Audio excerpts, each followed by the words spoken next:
자, 오늘 또 새로운 한 날을 선물로 주셨는데요. 오늘도 말씀과 기도로 하루를 시작합니다.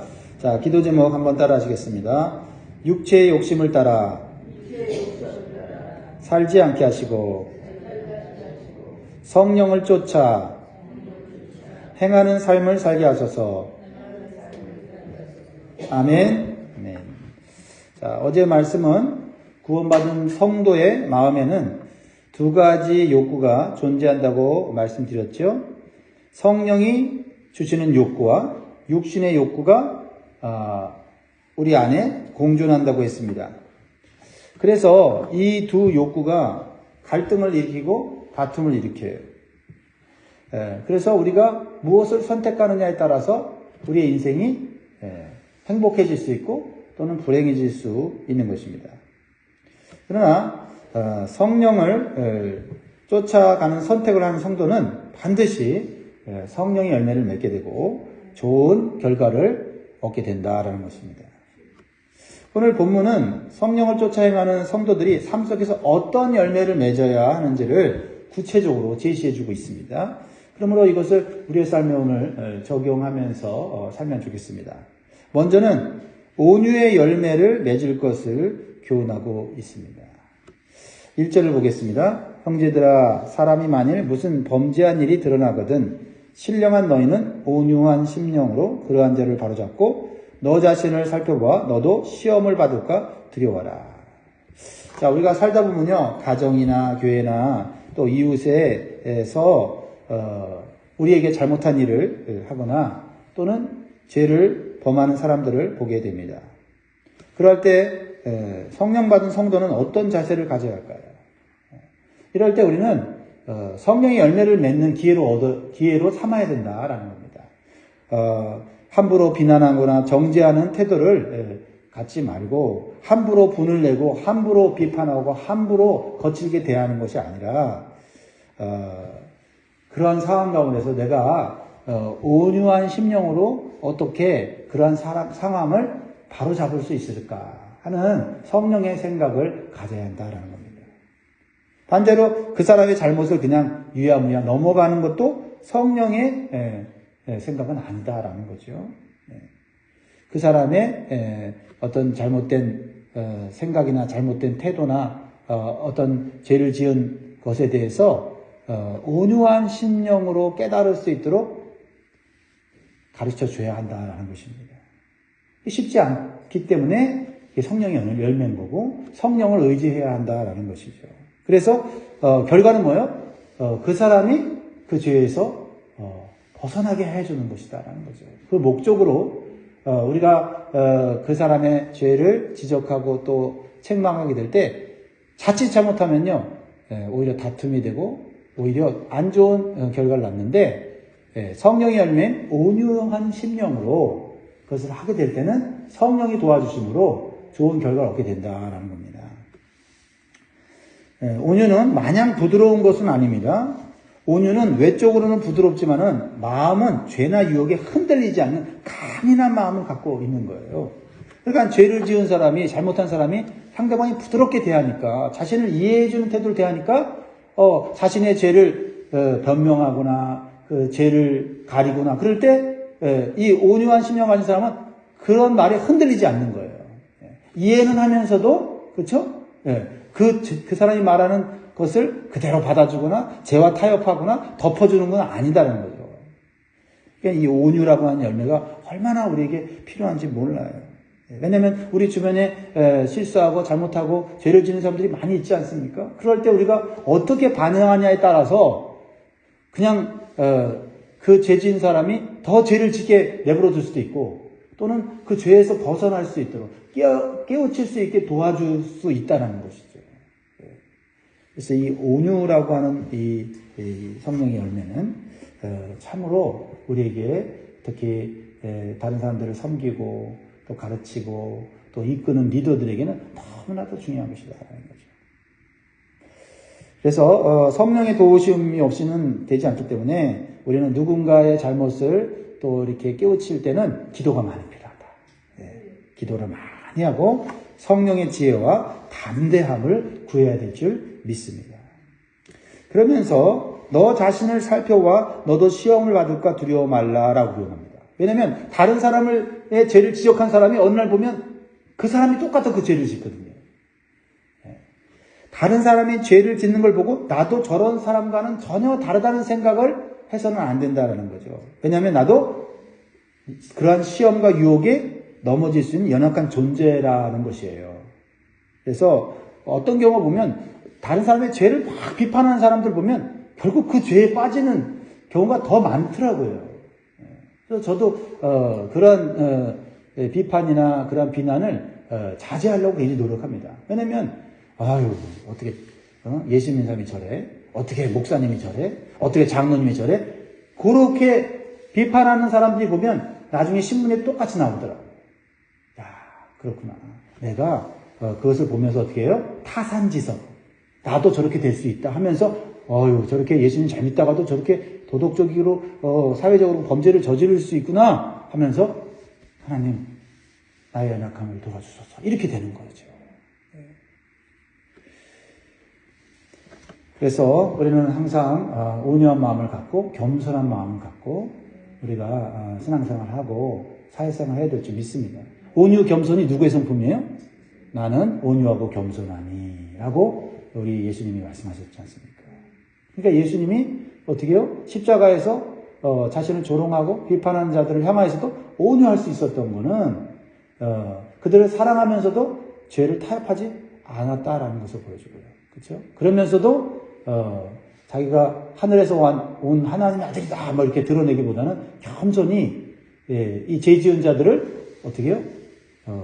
하나님 앞에서 용서받고 구원 얻게 하려고 이렇게 주님께서 겸손하게 하나님의 사명을 감당하지 않았습니까? 그러므로 성령을 쫓아 행하는 성도는 온유의 열매 또 아울러서 겸손의 열매를 맺게 되더라라는 것입니다. 자, 두 번째로 성령을 쫓아서 행하는 성도는 사랑과 자비의 열매를 얻으려고 힘을 다합니다. 사랑과 자비의 열매를 맺으려고 힘을 다합니다. 2절 같이 있습니다. 시작. 너희가 짐을 서로 지라. 그리하여 그리스도의 법을 성취하라. 여기서 짐은 사람이 생활 속에서 지게 되는 여러 가지 인생의 무거운 짐들을 의미하는 것이죠. 그렇죠? 인생의 무거운 짐들이 뭡니까? 사실 누구나 가질 수 있는 무거운 짐은 질병의 짐이에요. 그렇죠? 크고 작은 질병들이 그러지 않지 않습니까? 어떤 사람은 비교적 아주 평생 무거운 짐을 질병의 짐을 가지고 가잖아요. 또 경제의 짐, 그렇죠? 또 가정을 또 이렇게 책임져야 되는 이런 짐, 그렇죠? 여러 가지 우리의 삶에 무거운 짐들이 있습니다. 이 짐들로 인해서 우리의 인생은 피곤하고 지치고 살아가는데 힘이 들고 때로는 낙심하게 되고 자포자기할 때도 있습니다. 그런데 누군가 조금 짐을 나누어 진다면 한결 수월해지고 용기가 나고 살아갈 소망이 생기는 것입니다. 성령의 인도함을 받는 사람들은 그런 사람들의 짐을 볼 때 저 사람의 짐이라고만 생각하지 않는다는 겁니다. 내가 져줘야 될 짐이 있다라고 생각이 드는 거예요. 그래서 너희가 짐을 서로 지라는 말씀은 내 짐이 아니지만 다른 사람의 짐을 내 짐처럼 져주라라는 겁니다. 이것이 그리스도의 법을 성취하는 것이다. 왜냐하면 예수 그리스도께서는 자신의 짐이 아닌 우리의 무거운 죄의 짐을 십자가에서 대신 지심으로 우리가 구원의 은총을 입었지 않습니까? 예수님이 우리가 죄의 짐을 지고 걸어가는 인생, 멸망의 길로 가는 우리 인생을 보면서 전 내 짐이야 라고 주님이 생각하지 않았다면 우리는 그 짐 때문에 결국은 눌려서 멸망당하게 될 수밖에 없었지 않습니까? 이러한 은혜는 자비와 공유를 베푸시는 예수님의 선한 마음 때문에 온 것입니다. 성령의 열매죠. 예수님은 우리의 죄의 짐뿐만 아니라 우리의 연약함의 짐까지 대신 짊어지셨습니다. 보세요. 마태복음 8장 17절에 보면 이는 선지자 이사야를 통하여 하신 말씀에 우리의 연약한 것을 친히 담당하시고 병을 짊어지셨도다 함을 이루려 하심이더라. 참 제가 요즘 계속 얘기하지만 어떻게 내가 예수님을 믿게 되었을까? 그리고 또 진짜 참 좋으신 하나님이신 예수님을 믿게 되면 너무나도 큰 복이다. 그렇죠? 우리의 짐을 보고, 우리의 죄를 보고, 우리의 악함을 보고 막 혼내고 막 멸망시킨 게 아니라 대신 짊어지려고 하는 그 마음을 가진 예수님, 그런 하나님이 나의 하나님이라는 게 너무 고마워요. 우리가 성령을 쫓아간다는 것은 예수 그리스도를 쫓아간다는 것과 같은 의미입니다. 그래서 우리 주변에 있는 성도들의 짐을 조금이라도 짊어지는 것이 예수님이 걸어가신 길, 즉 그리스도의 법을 성취하는 것이다 하는 거예요. 저 사람의 짐을 져주고 내가 좀 보상받아야지. 예수님은 그런 마음으로 섬긴 게 아니잖아요. 아주 깨끗한 마음, 그렇죠? 사랑하는 마음으로 그렇게 우리의 짐을 져줬다면 우리도 그런 마음으로 짐을 져주면 좋겠다. 짐을 져주고 져주는 것으로 기뻐하는 것으로 만족하는 것으로 끝나면 좋겠다. 그런 생각을 해봅니다. 성령을 쫓아 행하는 성도는 충성의 열매를 맺으려고 힘을 다합니다. 자, 4절 5절 같이 있습니다. 시작. 각각 자기의 일을 살피라. 그리하면 자랑할 것이 자기에게는 있어도 남에게는 있지 아니하리니 각각 자기의 짐을 질 것이다. 자, 앞에 2절의 짐은 우리 인생의 무거운 짐이라고 한다면, 죄의 짐이라고 한다면, 여기서 각각의 일이나 각각의 짐은 뭐냐면 내가 맡아야 되는 책임, 사명을 의미하는 거예요. 우리는 가정의 일, 직장의 일, 교회의 일, 우리에게 맡겨진 그런 책임들이 있어요. 그 어느 것도 소홀히 해서는 안 된다라는 겁니다. 성령을 쫓아 행하는 성도들은 어느 영역에서든지 다 충실해야 된다는 거예요. 예. 교회에서만 충실하고 가정에서는 충실하지 않고, 가정에서 또 충실하다고 하면서 또 교회를 또 핑계대면서 하지 않고, 또 직장의 일은 세상의 일이라 해갖고 또 대충 하고, 그거는 성령을 쫓아 행하는 사람이 아니라, 성령은 모든 영역에서 역사하시고 지켜보시고 우리의 행위대로 심판하시는 분이시잖아요. 마지막 날에. 그렇다고 한다면은 우리가 어떠한 일도 소홀히 해서는 안 된다. 나에게 맡겨진 가정의 일, 직장의 일, 교회 일 다 책임감을 가지고 감당해야 된다. 또 모든 영역에서 하나님 우리를 지켜보시고 우리의 행한 것을 행한 대로 보응하신다고 한다는 것은, 다른 말로 말하면 어떤 일이든지 우리가 하나님께 어떤 영역에 있든지 성령의 도우심을 구하고 능력과 지혜를 얻을 수 있다는 것을 의미하는 거예요. 그렇죠? 하나님께서 교회 일은 막 관심 있게 보고 세상에서 우리가 또 살아가는 삶은 관심 있게 안 보고 그러면 우리의 기도가 달라져야 돼요. 그렇죠? 교회 일을 위해서는 열심히 기도해야 되는, 우리가 일상생활 속에서 가정이나 직장에서 하는 일에 대해서는 기도를 적게 해야 된단 말이에요. 그렇지 않다는 겁니다. 하나님은 모든 영역에 있어서 우리를 통치하시고 다스리신다는 거죠. 일의 비중은 있을 수 있지만 우리가 하나님 앞에서 충성해야 되는 그러한 태도는 어느 영역에서나 우리는 보여줘야 한다라는 것을 말하는 것입니다. 그래서 우리가 교회의 일에만 열심히 기도할 것이 아니라, 가정의 일에만 열심히 기도할 것이 아니라 직장의 일에 대해서도 구체적으로 기도할 필요가 있다. 직장에서 상사를 위해서 기도하고, 동료를 위해서 기도하고, 부하 직원을 위해서 기도해야 한다. 같이 일하는 사람들이 같이 힘을 합치고 지혜를 합쳐야만 그 업체나 그 회사가 잘 돌아가지 않겠습니까? 나만 하나님 앞에서 그냥 잘하면 돼. 그것은 아주 근본적인 자세지만, 나만이 아니라 다른 사람들도 하나님의 뜻 가운데서 잘 할 수 있도록 그렇게 기도해 주는 거. 그것도 우리가 해야 될 중요한 기도다라는 것입니다. 그래서 그럴 때 우리의 생활 속에서 하나님께서 역사하시고 도와주심을 경험하게 되고, 그리고 하나님을 자랑하는 간증을 할 수 있다는 거예요. 한 가지 조심해야 될 것은 뭐냐면, 우리가 자랑할 때 다른 사람과 비교하여 나 자신을 자랑해서는 안 된다라는 겁니다. 하나님께서 주신 은혜를 감사하면서 오직 하나님께만 영광 돌리는 겸손한 자세를 우리가 유지해야 되는 줄 믿습니다. 그래서 오늘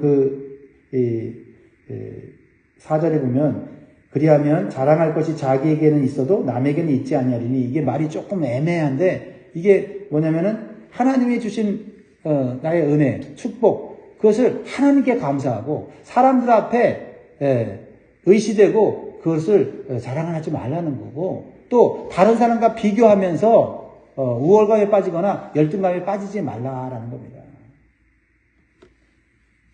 그러므로 우리는 우리의 책임과 우리의 사명을 어느 영역에서나 충실하게 감당해야 될 줄 믿습니다. 성령을 쫓아 행하는 성도는 희락의 열매를 맺으려고 힘을 다합니다. 희락은 이것은 영적인 기쁨이에요. 하나님 주신 영적인 기쁨.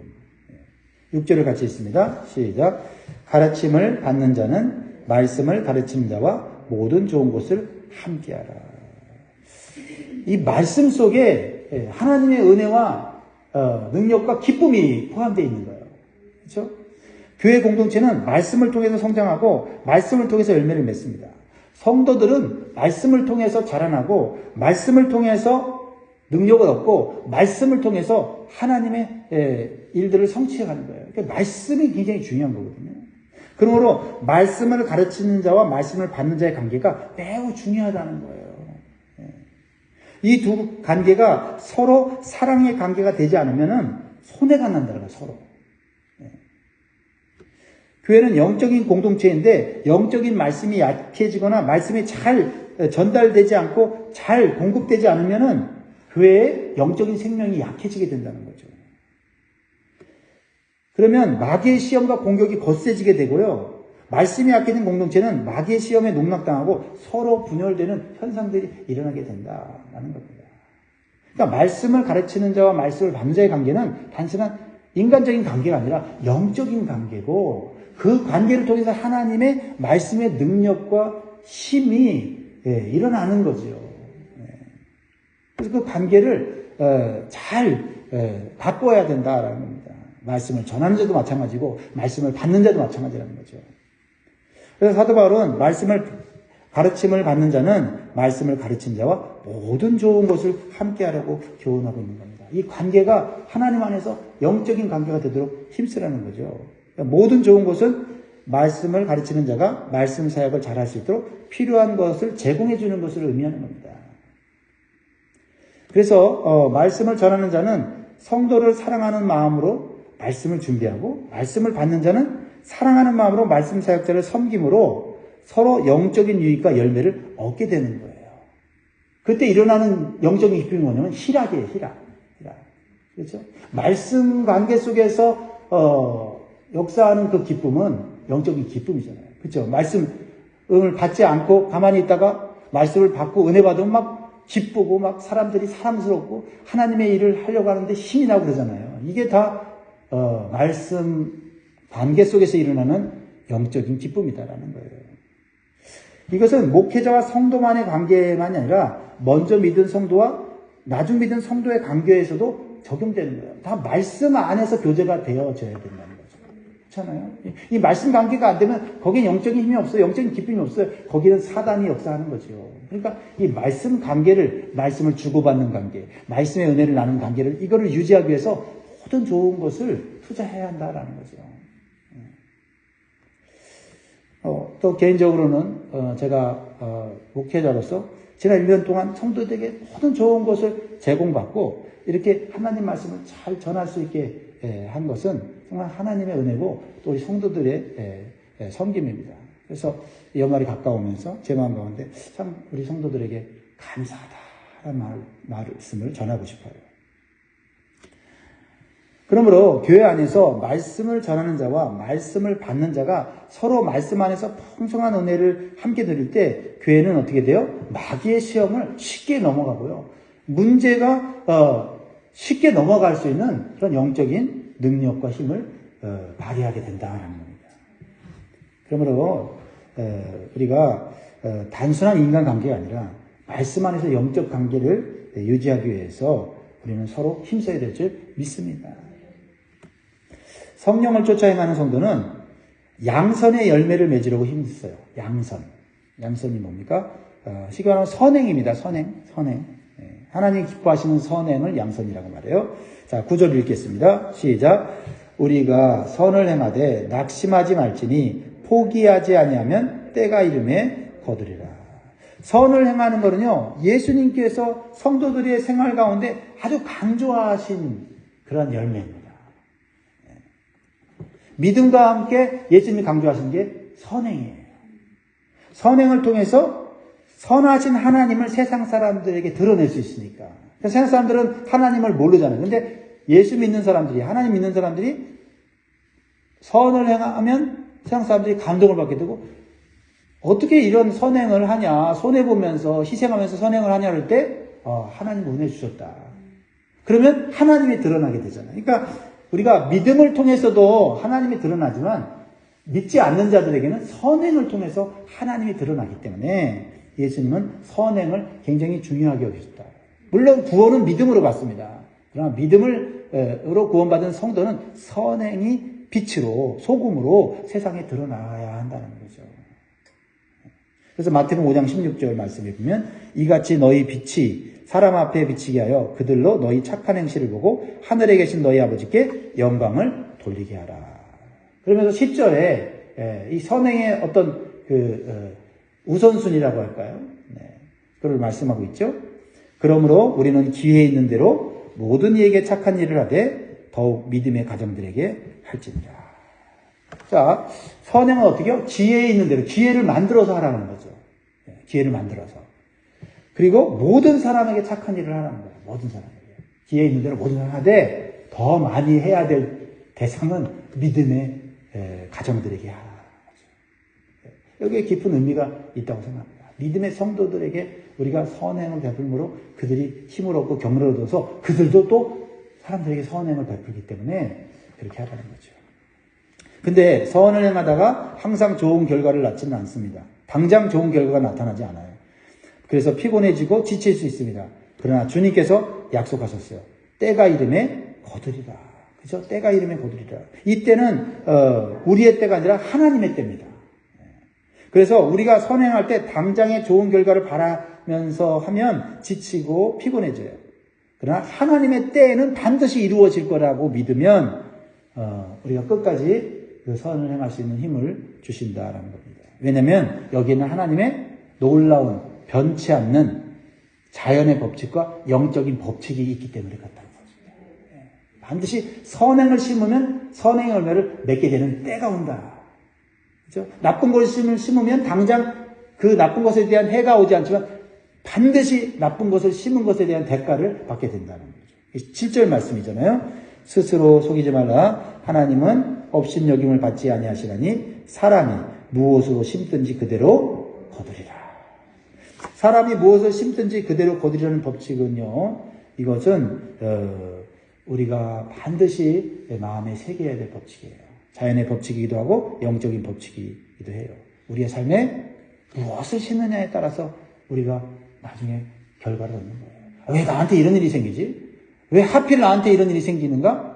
여러분 그렇게 말할 필요가 없어요. 내가 심은 거예요. 물론 중간에 어떤 이 고난의 연단 과정 속에서 그런 내가 잘못하지 않았는데도 큰 어떤 죄를 짓지 않았는데도 불구하고 특별한 연단을 주시기 위해서 이상한 일이 있을 수 있지만은 그런 거 외에는 우리가 심은 대로 거두고 심은 대로 대가를 치르는 거고 심은 대로 복을 받는 줄 믿습니다.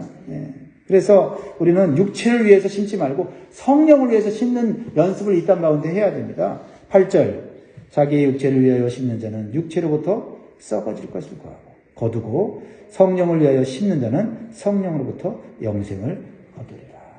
여러분 오늘 이 세상을 바라봅시다. 얼마나 육체를 위해서 심는 자들이 많습니까? 그거 다 그대로 그 대가를 치르게 될 겁니다. 그러나 우리가 그것을 부러워하지 말고 나도 저렇게 좀 살면 좋겠다 그러지 말고 나는 좋은 거 심는다. 성령을 위해 심는다.